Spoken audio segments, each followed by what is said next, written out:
can't say it's a surprise. First of all, I think we kind of knew this.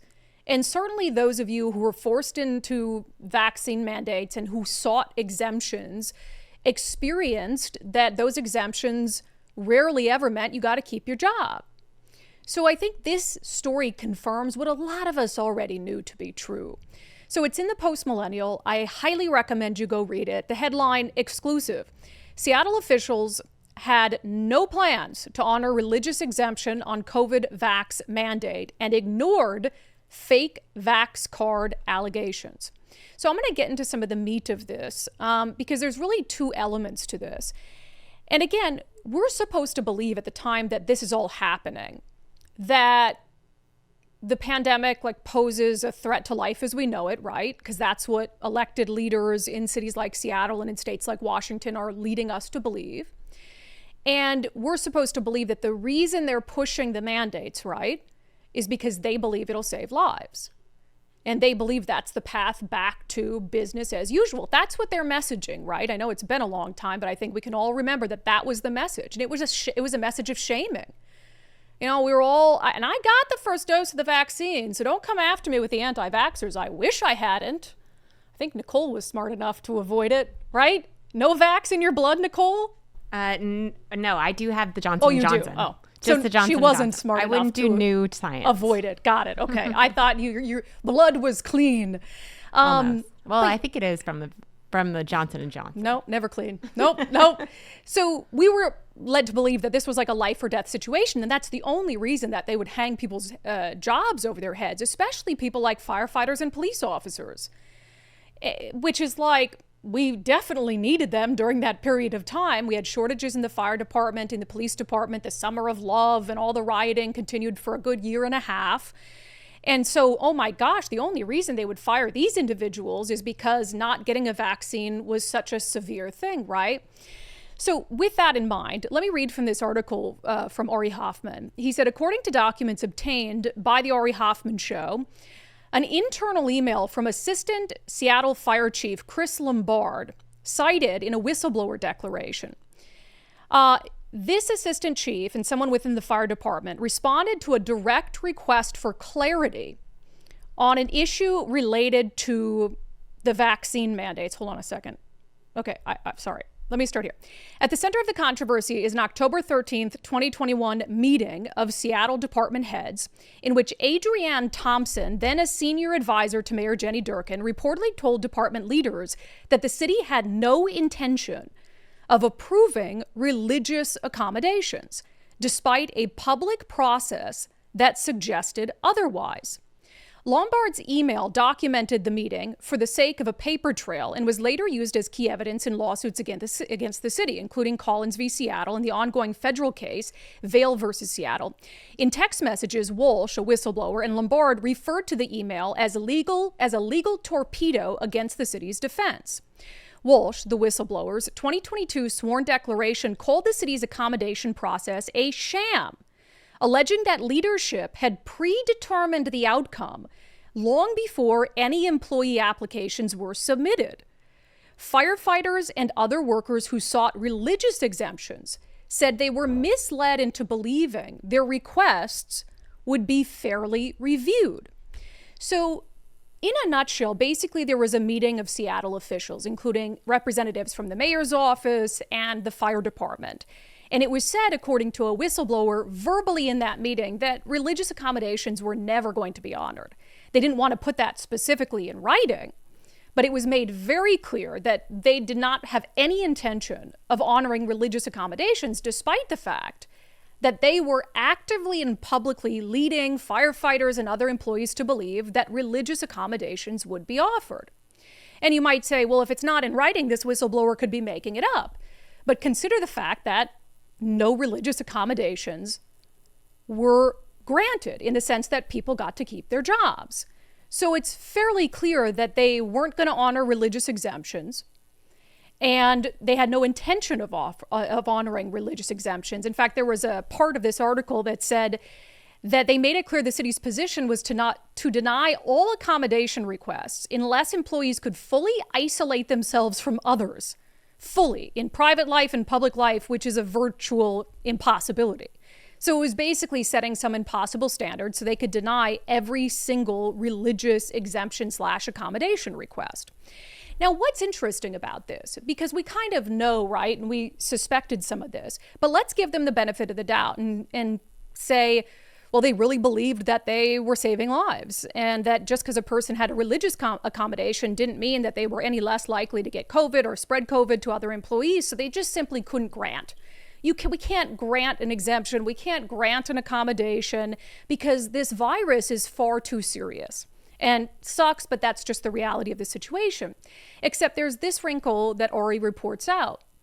Despite the internal directive, the city made no public announcement that it had adopted a blanket denial policy, raising questions about potential civil rights violations under Title VII of the Civil Rights Act. Even more troubling is this. What happened when department leadership was told fake vaccine cards were being used to circumvent the mandate.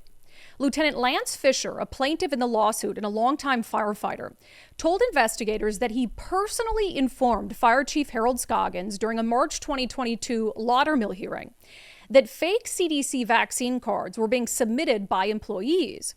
Fisher recalled telling Scoggins, "It's known that people are submitting fake vax cards. What are you going to do to verify the authenticity?"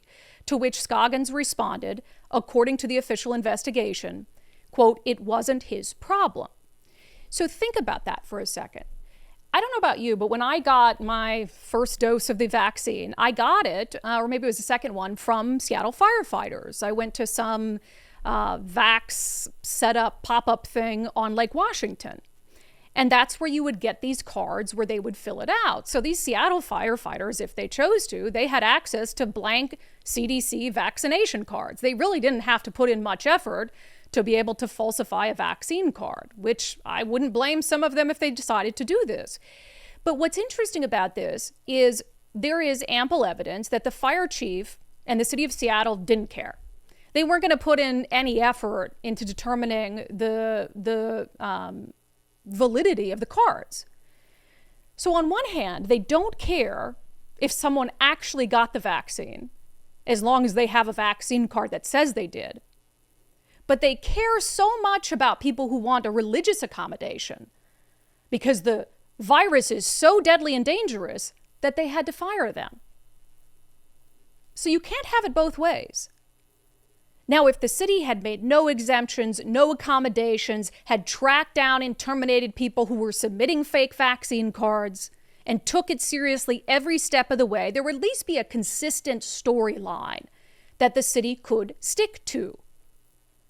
But because, even when presented with evidence, there was evidence that these fake, blank, I don't even know if they're really fake, they're just blank vaccine cards, were left just lying around in stacks at fire departments so that people could take it and fill it out for themselves if they wanted to. So that didn't bother the city. But we're supposed to believe the city thought COVID was so serious that they had to fire firefighters and police officers, et cetera, et cetera, et cetera. And then also, why make people go through the process of making a religious accommodation?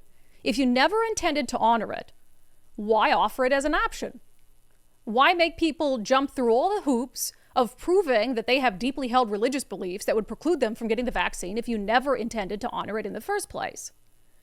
And that's because, as we know, this was all for show. And it was about control, let's be clear. This was about control. I remember Seattle Mayor Durkin making an offhand remark to me. I was just at the tail end of my time at Fox 13, and we used to do, to her credit, a weekly interview. She talked to me every single week during the summer of 2020, during the pandemic, and we'd make it a regular thing. And I remember her telling me offhand, before we were recording, basically like, you don't want somebody working for the city who's not essentially going to like comply with something like that. So at the time, it really told me this was about obedience.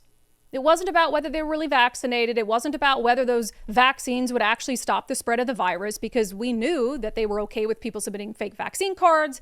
And we knew, based on the fact that vaccinated people were still absolutely spreading and getting the virus, that it wasn't going to do that either. So the bottom line, it was about control. And I really still do believe for individuals who were fired over the vaccine mandates in Seattle and Washington State or elsewhere, specifically in the city of Seattle, if you just decided never to sue because you thought, what's the point? That's a very clear-cut, absolute path to a successful civil case. offering a exemption you never intended to grant, denying them wholesale while you publicly stated that you were going to offer vaccine exemptions, and then behind the scenes, just brushing away very credible allegations that people weren't getting the vaccine, they were just using fake vax cards. So interesting reporting from our friend Ari Hoffman. I'm glad that he's stayed on this. And there are still lawsuits that are ongoing around vaccine mandates. It's insane to me the extent to which, the pandemic and what happened in the government mandates has had prolonged and profound impacts on people's lives, even 5 years later. I mean, that's one of the reasons I found the No Kings March so hilarious is you've got first of all, there was a lot of vaccine COVID masks going on in the march 5 years later. But you have all these people who were militant about not only themselves following the COVID mandates, but shaming their neighbors, calling and reporting and snitching on their neighbors and businesses who weren't following the government's rigorous COVID mandates, 975 days of one-man rule in Governor Jay Inslee. And they welcomed that. They loved it. They loved being lorded over when it was their own party lording over them. But now they feel like President Donald Trump is lording over them and they have to take to the streets by the tens of thousands to protest it. It's just really fascinating stuff.